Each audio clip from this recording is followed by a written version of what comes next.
Est-ce que nga soki pena na longo ngé musique ça la pena le roi de la forêt par exemple. Bon, par exemple, grand prêtre à niveau locolaï. Hein? De l'Ikonzinga. Hein? Formateur, encadreur. Nga simple mutuboy. Écoutez rien. Et surtout que Congo est pétri de talent. À sa grand prêtre. Tout le monde a na babuzo banabisoté. Aza mutazo mérité respect. Azo mérité honneur.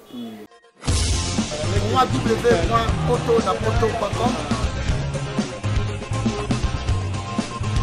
www.potonapoto.com www.potonapoto, ça dit que toi na poto, tu kotika kaka na poto avec l'ami d'ombre, hein, babi moto epela, hein, moto epela na poto, kembo kembo kembo alege mboyo lele, kembo yo mama alege mboyo lele, tobine la gangolo na osana, kembo alege mboyo lele, poto na osana, kembo alege mboyo lele. merci et la confiance, paix, la fidélité au bino. Vraiment bon message na kopé sabiso na ndenge bolanda site na bino poto na poto émission na bino confirmation show yango ici et bandi vraiment avant to bandana nous donc émission na bino bolinga kami confirmation show na profiter pe na pesa mbote na ngai na boss na ngai Lami Dovo balobi poto na poto yango yo ekiti na kati ya kini minga kolobeza te vraiment aujourd'hui on va recevoir un artiste musicien et boloté yeah donc tant on a yo kakaye et matsanga mo bachar de poule moro. Bonjour artiste. Bonjour. Donc artiste Ndeni santé. Santé ça va.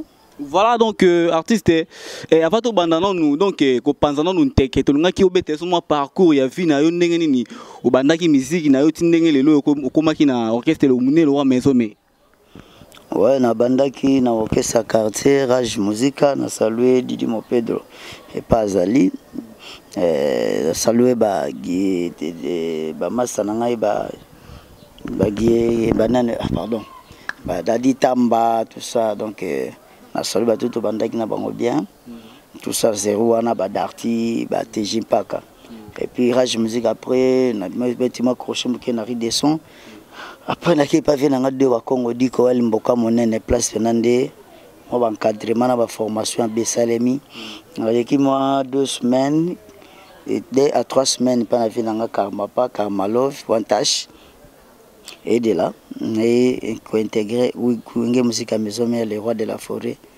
grand prêtre vraiment artiste na maison mais okendaki yo moko biba memaki yo même si bah bon nazaki cop à partir à travers ma salanga tikabiso Pepito que son âme repose en paix et de kutana ya papi Kabemba vienanga émérite longa vienanga Chalako et sali que na intégré groupe si autant on est maison mère ba yamba yo na donc na chanson ni yamba na chanson ezaki Kofi Aina nembaki Kofi Aina et puis après tout ça qui m'a ba improvisation ngai na Jani et voilà c'est parti comme ça. Vraiment artiste tout ça qui moi dérangement à partir à site na biso poto na poto balobi et boloté à longwe maison mais to yebité to ngaki soto yo ka confirmation na et pas na yo moko nana lobi bon te bato azoloba balobi yo na repose ozo ya sous répéter or que c'est l'orchestre na yo pembeni yo pa yo moninga na ba musicien te nga mona musicien te moninga na ba guitare te na mona ba guitare te bon ata ko to mona nga na ba guitare ils ont droit na travailler en coulisses ou en privé ils ont droit à artiste et surtout professionnel comprendre on laisse parler les gens on laisse les gens parler mais ce qui est vrai je suis en train de travailler pour mon opus mon album qui a été autorisé et par lui-même le roi de la forêt, mon big boss, qui est mon vieux. Et je suis en train de travailler rien que pour ça. Et le reste, on laisse parler les gens. L'album,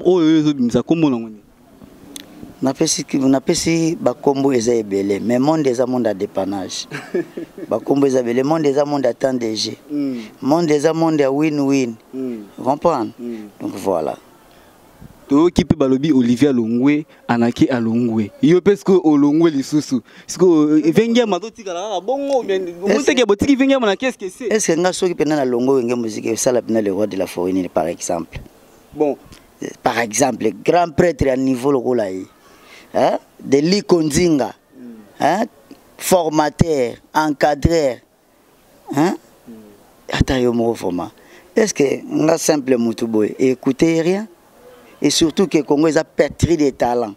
Ba jeune bébé est pétri de talents. Donc attends à Longwe. N'évitez. Ceux qui n'ont décevoir nan. À sa grand prêtre. Tout bête ko tchaka ina babuzo bana bisoté. Aza mutazo mériter respect, azo mériter honneur. Hein parce que ina utaki na mapatate beaucoup. Tant na ki pas vie do à Congo, bien que vie na ngai, mais ba ki ngate. Tu comprends? Alors tout pour travailler vous battre. Donc laisse parler les gens, je laisse parler les gens. Ok, non, mais ce qui est vrai, que je suis en train de travailler sur un projet qui est un album. Voilà. Ah, mais c'est compliqué qui est par rapport à Yamarambo lobby aux autres travail album. Parce que album aux autres travail yomoko ou bien aux autres mouvement moko ils ont accompagné ou bien. Notre album lelo nazana batade nazana ba papi kakol nazana ba miel de son nazana ebele de toute façon les albums nanga nazana besoin ko so ba requin ndenge na lingi le roi de la forêt pe azali to ko beta tam so fit mo boy opena fit mo tam so ya mystique o tam so to temps ebelete na ndenge to yimi na maison mais to jimbi mingi na bimbi na mingi ba solo voko c'est que yemo ko mutape si on zela que ça l'album a personne ba musicien on est quand on a le biquet autorisé. Tant on a autorisé l'accès par lui-même, le box, le big boss, les grands prêtres, de Likonzinga, hein, à fou la talate. Comprends? Voilà quoi. Ah, vraiment, artiste, mais le lot, tout le monde peut le lot, bah, les qui n'aiment pas Simba, bah, bête album, mais Simba, est-ce qu'il y a eu peu Simba? Mais est-ce que comparaison a raison? Alors, ngai na bi tikanga na sala mamna sala. Na sala te makambo te po balongola ba musicien na Congo te. Na osala ka makambo eko bakisa quelque chose par rapport au baninga basali na Congo. Ou ba grand prêtre basali na Congo. Tu vois? Na yende ko sala un plus na oyo Congo esali. Déjà na timbre vocal là sur le plan artistique na ndenge ba orchestre na ngai wenge musica maison mère. Na sala un plus et beaucoup plus même. Comprendre? Je suis une école, ça quand même un modèle. Comprendre? Donc vous comprendre que ngai ta on a yaki balongola ki mututé na longola ki mututé. Na oyaka na makambo nanga ekumba manandenge pena Congo ezo senga quoi. Voilà, na bana poto, bana Angola, bana Uganda, Pito Lukaya, hein, Eric Mandala.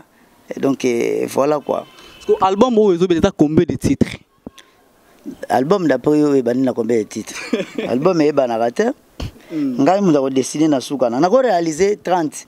Mais na bimisi na 5. Tu comprends? Donc ils a bon. Nombre de titres etalinga etaliota. Yo zelaka nde oyo yoka c'est tout. Tant peu aux a besoin libanga pour tant na boka yo quoi. Voilà. Mais artiste tonga tout no sumutu na moko oyo zo sala biso pasi na minute oyo balobi ke 20 ne ba misi ba panzani mutamtoke pa na ebisa ki yo we raza master ya mutute aza vie na biso to pesa y respect na ba honneur na ye kol musicien so alonge pa we resala loroté comprendre parce que yende makambo orchestre ezaye comprendre biso to yaka ka apporter ou to apportaka. Donc ceux qui n'appellent les na longwe même à Kambu eza ranson. Donc tout ça na ba jeune abisoté na bandenge musoté pour mon dit mutulanga lokola apocalypse bella a osepelate na mambo. Masa nanga pena o aza pena conseiller artistique nanga Alain Mingolo a sepelate et puis les amis de tous comme un, tous pour un, pas sepelate, comprendre? C'est ça ouais. Parce que artiste on te mutuna moko na ba musicien oyo bosana ba génération moko ba musicien ni oyo bosolana bango bien bango nyonso Autant à moi quelques coups. Eh, bah on y se peut pas les belé. Au moins ceux qui dans une matete. Bazali. Dans une kingasani. Bazali. Dans une commune qui ne barumbu. Et pas dans un résident quoi. Parce que natif de matete ajouté banga moyo. Maintenant résident na barumbu na commune Kinshasa. J'ai été accueilli par Yambanga Kitoko. Na vanda kati 2 heures du matin liboso le pango sans problème. En tout cas bana barumbu bana commune Kin vraiment coup de chapeau quoi. Nazalaki mopaya mena koma mwana ndako voilà. Ah mais artiste sikoyo ezana ser moko boye ser Mika Mandeki. Ser ne lorbon. Mika Mandeki azana ba mongo na ye. Ye sikoyo ayebisaki ngai soki oyambi ebolote. Te ezali ebolote te. Ebolotin. Ebolote. To soko comprendre te kombenga ta pava. Pava. Ah. Ayebisaki ngai abetela ngai monzi ayembela monzi moko boye. O yembaki tang kotaka na maison mère sigata ba betaki nzemo na ba. Nga radio na ya te play rec. Elo bana ngo papa chéri. Ya ta fanatique na linga ko makasi talaka banzemo. Fanatique yango te. Banzemo na yo na téléphone na ye ezanga kati. Ye mutane na poto ebindene. Te ya zana kin awa. Azana ba moyen na ye. Ba moyen. Ye kuta bisinga bi soko soline bolote. Bien peut sanga numéro na ifuna benga epo numéro pour ni opesa gete te ngana za numéro na moni passeport za numéro on a numéro ya bureau nini ya bureau te metango moni bureau moni ngana ko ngana tuza ko kabona tango bengi bureau est-ce que moni ngana tuza ko kabona te yesiko alingi nini ya lingi ge yo boira ye na album bref to beta masolo pene ya bien mbote na nga ser na nga pa ozali mikolo yo na boyi ko za la radio nazo mi diriger nga moko na boyi wo chenga play na yo te rien bino moko boyo ki ndenge nini artiste mbote belé je ma ndenge ba français ya mabiba ba je te love je te aime j'étais Ling, vous comprenez? Donc, des gros bisous, ma sœur là où tu es. Mais en tout cas, excuse-moi, tu peux ça un message, c'est très bien. Artiste aux albums quand? Date, ils ont travaillé na manager nangai. Alain, déterminer les amis de tous comme un, tous pour un, comprendre?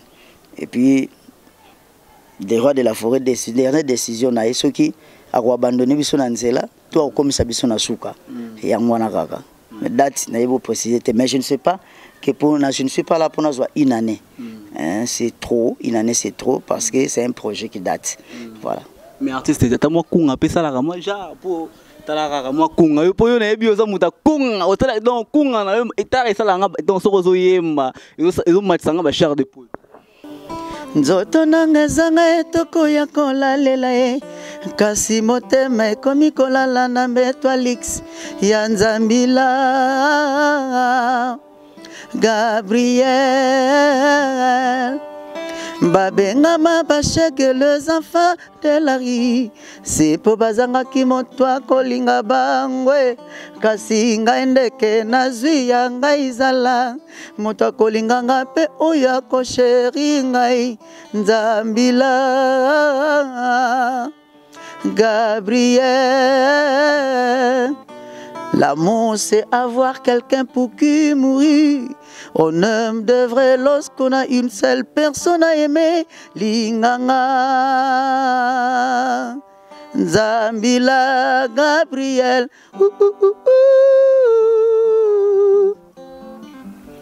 Aïe aïe aïe. Aïe aïe aïe aïe aïe.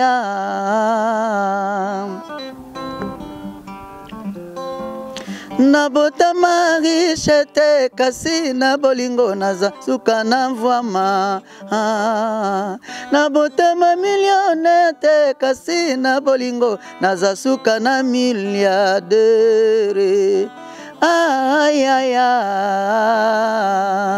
aïe aïe aïe. Voilà donc artiste un plaisir il y a trop talaka ba dek zemo pesa ka album artiste tu bien entend oui bien ndenge artiste on fait makitoko boy ou bien zemo o taki on album o ezo bima o donc l'album est le roi de la forêt mutako ça va tout les albums est le roi de la forêt donc celle là on va featuring na ndenge ya lingeli po c'est comme netingai bien que coordonné donc fils nae et puis défenseur nae Donc tu éviter quoi. Mais l'album moi 7 jours de la semaine, Moussala oh et Salé Mikuna. Ils ont trop exagéré. Donc tu exagéré ba nuance, tu exagéré ba mélodie, mais vraiment ils ont dit que moi na Congo bazelango. Mais après wana bazelasko yo et mo pas varoute le tien l'homme des chrétiens de piano ici non mais c'est les proc. Waouh. So artiste nga no score rap ça car la maison mère album na yo so bet nabi maison mère té nabi album na yo rap ça makaka pour yo ebisinga ki ba masa na yo bazo aider yo rap ça makaka na la samba ou bien aux album na yo mona ko des arrachés de ce système aux alaka il y a VV il y a un studio mobile tes arrachés et comment ka to kutanika na studio na peso ba partition aussi mélodie aussi parole so aux professionnels décoller déjà ba master tout ba professionnel donc asi nzemba Michael ba kendaki na ba répéter quelque part tonité ba ya na studio aussi temps parce que tant on répéter na mutu tant monsieur fa que tala bana na ye fa que ne ba cop na ye et le jour qu'à se permettre étant na ye vous travaillez dans le studio surtout c'est tout parce que artiste album oyo beta producteur eza donc ngemo makanda wer ensemble bien oza déjà na producteur azo que aza producteur na ngai a autorisé ngai hein a autorisé ngai na bité aza producteur na nga mais soki en tant que père et fils a moni que yende moko fo akende na ngoti pas fait kende pas de problème aza père na ngai pourquoi pas commencer par moi pourquoi le faire aussi pour na ngai pour naza quand même image à bien il y a groupe na défendant na bandingo to ko belate comprendre alors voilà l'artiste c'est comme na so ko qualité to tout normalement na moko pona ba combattant o ndenge bazo boya bino bo betaka ba concert na poto ko mo combattant ba boya rata ba combattant ba boya na bango to ko c'est la mambo pa nini ezaka ndele kamboka ya collaboration entre bango na biso et c'est tout baza ba congolais la plupart de la musique d'abord il y a RDC donc il y a mingi na nini na biso na ba concert na biso baza bandeko na biso donc toko boya bango te bango pa ko boya biso te na waki ndeko moko obeta kalati na Olympia de bonne chance ndeko ngo be tanga pe moi comme poser biso moi bi ndeko na nga héritier te watanable c'est boss live ba massa no ba mu ko ndete pa na ye mais comme leader na bango ezoka musa ba tout fort artiste ba ke pa vie na bango te ba ke pa vie na ba zaka na ba bimi na ndako papa ba ke na ndako yaya mabe zapi ba tout to esi so biso to kanse ko to ye pa ko lo ba ke pa et pas hérité watanabe tu beta masolo na teko yo der mon boy aza frère nanga mais otia ngana ba joli ngotanga te s'il vous plaît merci on se doit entre lui et moi des respects vraiment mutuels alors tango ozo kende nango bongo bien te faut pas tout le maman monsieur ezala important c'est un frère à moi tout ça na ba respect moko vraiment très mutuel donc tout se respectera réciproquement donc ba masto ba kekuna baza baleki na ye ba leminda wa tata ba keko te ba moni ke papa na bango pa yaya ta musu ya mikolo akomosa na direct akomi numéro 1 à DGDA to ya DGRAD ba kekuna po ta musu ba moni ke kuna kwangeza to awa kwangeza te bon on se trompe pas qu'on ne se trompe pas de nos raisons parce que si on se trompe voilà merci vraiment artiste tokomi vraiment na suka et mission na biso moi libanga moi message à suka pour ça la moi bien pour na libanga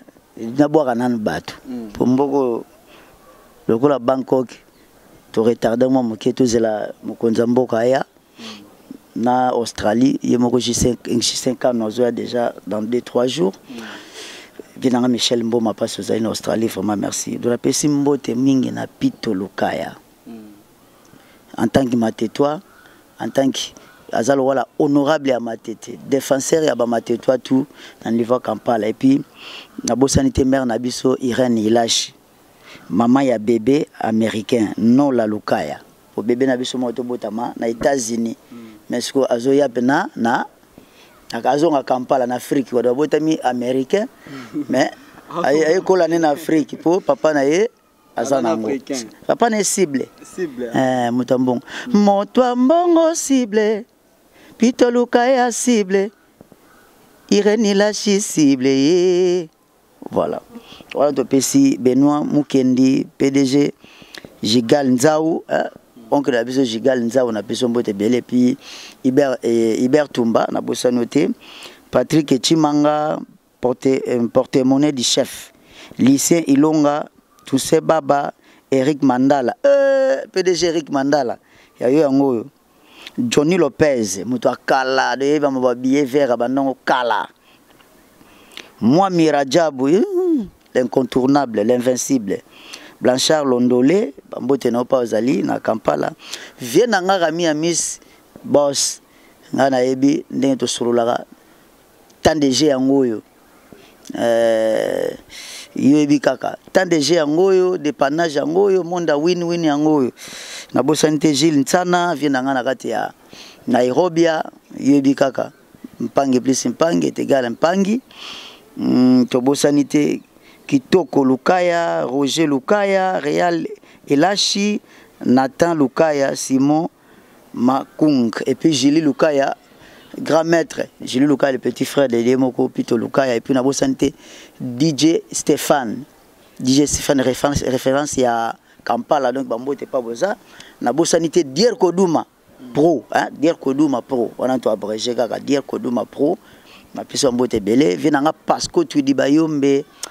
Mambo yosuka boete puis moi ça nanga prince mwinda tout moi na peso mbote belé mais soki to bosani yo na zape mutu po boleke belé donc bana Kaskel pona Angola bana Popular bana Kasenda na bosanité Nicole Mpongo ya motema ya vie nanga Dede to kuta nanga pe DJ HK mabe 0 bambote belé voilà artiste talaka to suka moi kunga po sala moi ja Nabota magi chete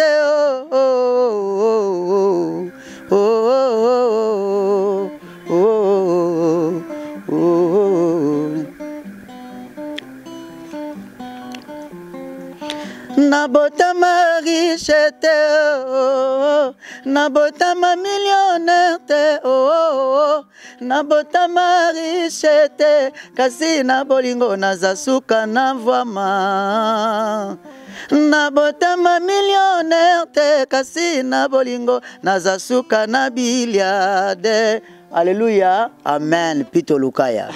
Voilà donc mes chers téléspectateurs, tout comme Nabiso Nasuka, il y a une émission Bolingara Mingi. Na pesa mo ba dédicace tanga pour ça la moja. Venanga te di masala balobi grâce na yonne nazi artiste quoi. Il faut te pesa Benoît Zekou.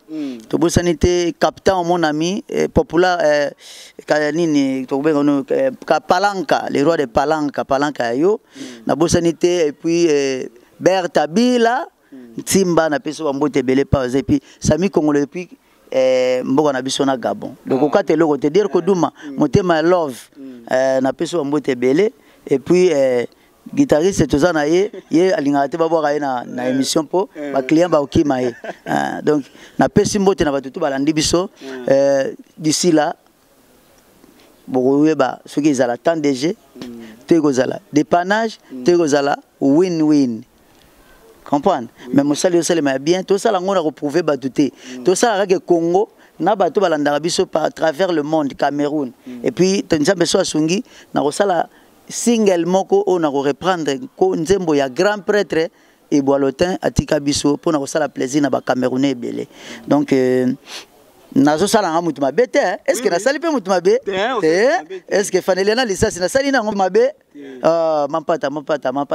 mampata si de jimer na biso tolingio mingi mais merci pour na batoli parce que EDP peut to koma ba omoni ko vanda pesika moko na grand prêtre le roi des forêts pendant 14 ans et ça peut des choses bien que na betama ba batte baseball bien que ba coudir mais na tala na tala lironi de sangisa biso za musique est-ce que na sali mutu mabe kem sidikima bon na pesi masa na ngai pa azali miel de so bambote belé papi kakole salaka kuna koyana noté quoi dolia pena frite trop voilà quoi ça diemba kuna diemba tozotindika diemba tokomata na diemba donc voilà quoi est-ce que na sali mutu mabe na sali mutu mabe est-ce que na fingi mutu na manquer mutu respect oh boniko dit ça c'est pas Varouti dit et ça la rien. Merci artiste. Merci vraiment artiste donc ndenge a panzine terenaye pour ça la moi bien na pesa pe mo ba dédicace na ngai na la grande dame Titi Diambu bona refanda ser na mo place ça petit noyeyo ata moi milegelo et ça la moi jar talaka rayo na pesi su bambote na ngai na mère Mika Mandeki na pesi su bambote na ngai na Patrick Elongo et bébé moro bébé Believe Kipulu bébé moro noir et fanda donc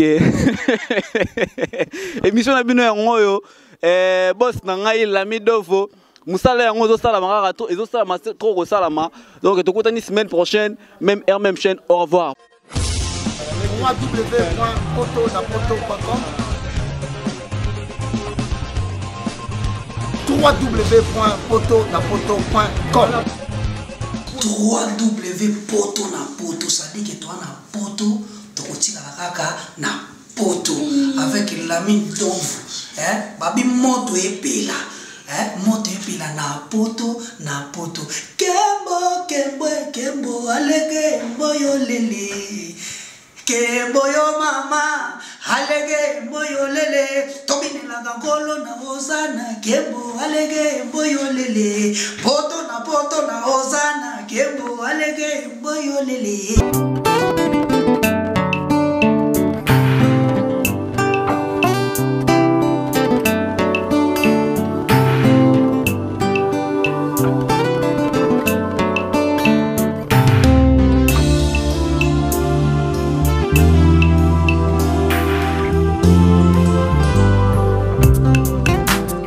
La salle Lovelyz vous accueille dans un cadre exceptionnel tout au long de l'année. L'organisation de vos événements prend un temps considérable. Chaque détail a son importance. Lovelyz sera à votre écoute et saura vous conseiller pour faire de cet événement un moment précieux et inoubliable.